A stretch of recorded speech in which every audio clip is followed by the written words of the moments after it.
I'm going to try and say some words on the things I've used over the years when I was an amateur, when I ran Magellan, I still use today. I think they make sense. I think they make a lot of sense for investors, and I frankly think it's a tragedy in America that the small investor has been convinced by the media, the print media, the radio, the television media, that they don't have a chance. They don't, the big institutions with all their computers and all their degrees and all their money have all the edges, and it just isn't true at all. And when they're convinced, when this happens, when this occurs, people act accordingly. When they believe it, they buy stocks for a week, and they buy options, and they buy the Chile fund this week, and next week it's the Argentina fund, and they get results proportionate to that kind of investing. And that's very bothersome. I think the public can do extremely well in the stock market on their own. I think the fact that institutions dominate the market today is a positive for small investors. These institutions push stocks on unusual lows, they push them on unusual highs. For someone that can sit back and have their own opinion, know something about an industry, this is a positive. It's not a negative. So that's what I want to talk about. And the single most important thing to me in the stock market for anyone is to know what you own. I'm amazed how many people own stocks. They would not be able to tell you why they own it. They couldn't say in a minute or less why they own it. Actually, if you really press them down, they'd say, the reason I own this is the sucker's going up. I mean, that's the only reason. That's the only reason they own it. And if you can't explain, I'm serious, you can't explain to a 10-year-old in 2 minutes or less why you own a stock, you shouldn't own it. And that's true, I think, about 80% of people that own stocks. And this is the kind of stock people like to own. This is the kind of company people adore owning. This is a relatively simple company. They make a very narrow, easy to understand product. They make a 1 megabit SRAM, CMOS, bipolar risk, floating point, data I/O array processor with an optimizing compiler, a 16 dual port memory, a double diffused metal oxide semiconductor monolithic logic chip with a plasma matrix vacuum fluorescent display. It has a 16-bit dual memory. It has a Unix operating system, 4 whetstone megaflop polysilicon emitter, a high bandwidth, that's very important, 6 gigahertz, double metallization communication protocol, an asynchronous backward compatibility, peripheral bus architecture, 4-wave interleave memory, a token ring interchange backplane, and it does it in 15 nanoseconds of capability. Now, if you own a piece of crap like that, you will never make money. Never. Somebody will come along with more whetstones or less whetstones or a bigger megaflop or a smaller megaflop. You won't have the foggiest idea what's happened. And people buy this junk all the time. I made money in Dunkin' Donuts. I can understand it. When there was recessions, I didn't have to worry about what was happening. I could go there and people were still there. I didn't have to worry about low-priced Korean imports. I mean, I just didn't have, you know, I can understand it. And you laugh, I made 10 or 15 times my money in Dunkin' Donuts. Those are the kind of stocks I can understand. If you don't understand it, it doesn't work. This is the single biggest principle. And it bothers me that people are very careful with their money. The public, when they buy a refrigerator, they get a Consumer Reports. They buy a microwave oven, they do that. They ask people what's the best kind of radar range, or what kind of car to buy. They do research on apartments. When they go on a trip to Wyoming, they get the Mobile Travel Guide, or California. When they go to Europe, they get the Michelin Travel Guide.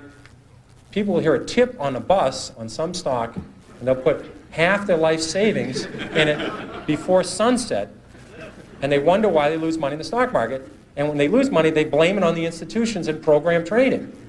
That is garbage. They didn't do any research. They bought a piece of junk. They didn't look at the balance sheet, and that's what you get for it. And that's what we're being driven to, and it's self-fulfilling. The public does terrible investing, and they say they don't have a chance. It's because that's the way they're acting. I'm trying to convince people there is a method. There are reasons for stocks that go up. Coca-Cola, this is very magic. It's a very magic number. Easy to remember. Coca-Cola is earning 30 times per share what they did 32 years ago.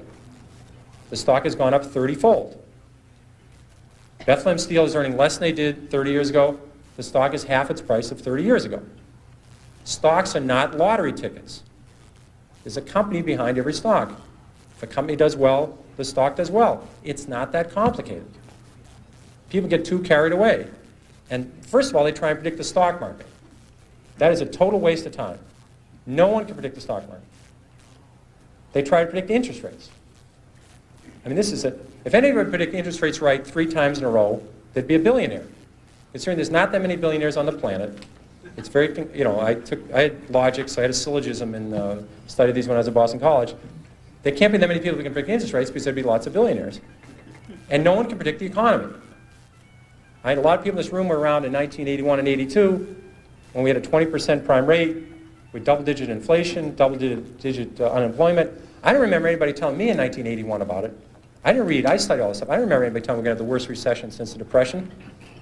So what I'm trying to tell you, it'd be very useful to know what the stock market's going to do. It'd be terrific to know that the Dow Jones average a year from now would be X, that we're going to have a full-scale recession, or interest rate's going to be 12%. That's useful stuff. You never know it, though. You just don't get to learn it. So I've always said, if you spend 14 minutes a year on economics, you've wasted 12 minutes. And I really believe that. Now, I have to be fair. I'm talking about economics in the broad scale, predicting the downturn for next year, or the upturn, or M1 and M2, 3B, and all these M's. I'm talking about economics. To me, is when you talk about scrap prices. When I own auto stocks, I want to know what's happening to used car prices. When used car prices are going up, it's a very good indicator. When I own hotel stocks, I want to know what hotel occupancy is about. When I own chemical stocks, I want to know what's happening to the price of ethylene. These are facts. If aluminum inventories go down 5 straight months, that's relevant. I can deal with that. Home affordability, I want to know about when I own Fannie Mae or I own a housing stock. These are facts. They're economic facts and there's economic predictions. And economic predictions are a total waste. And interest rates, Alan Greenspan's a very honest guy. He would tell you that he can't predict interest rates. He could tell you what short rates are going to do in the next 6 months. Try and stick him on what the long-term rate will be 3 years from now. He'll say, I don't have any idea. So how are you, the investor, supposed to predict interest rates if the head of the Federal Reserve can't do it? So I think that's, but you should study history, and history is the important thing you learn from. What you learn from history is the market goes down. It goes down a lot. The math is simple. There's been 93 years a century. This is easy to do. The market's had 50 declines of 10% or more. So 50 declines in 93 years. About once every 2 years, the market falls 10%. We call that a correction. That means, that's a euphemism for losing a lot of money rapidly. But we call it a correction. And so 50 declines in 93 years, about once every 2 years, the market falls 10%. Of those 50 declines, 15 have been 25% or more. That's known as a bear market. We've had 15 declines in 93 years. So every 6 years, the market's going to have a 25% decline. That's all you need to know. You need to know the market's going to go down sometime. If you're not ready for that, you shouldn't own stocks. And it's good when it happens. If you like a stock at 14 and it goes to 6, that's great. You understand the company, you look at the balance sheet, and they're doing fine, and you're hoping to get to 22 with it. 14 to 22 is terrific. 6 to 22 is exceptional. So you take advantage of these declines. They're going to happen. No one knows when they're going to happen. It would be very, people tell you about it after the fact that they predicted it, but they predicted it 53 times. And so you can take advantage of the volatility in the market if you understand what you own. So I think that's the key element. Another key element is that you have plenty of time. People are in an unbelievable rush to buy a stock. I'll give you an example of a well-known company. Walmart went public in October of 1970. 1970 went public. Already had a great record.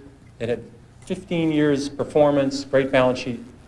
You could have waited 10 years saying you're a very conservative investor. You're not sure this Walmart can make it. You want to check. You see them operate in small towns. You're afraid they can only make it in 7 or 8 states. You want to wait till they go to more states. You keep waiting. You could have bought Walmart 10 years after they went public and made 35 times your money. If you bought it when they went public, you would have made 500 times your money. But you could have waited 10 years after Walmart went public and made over 30 times your money. You could have waited 3 years after Microsoft went public and made 10 times your money.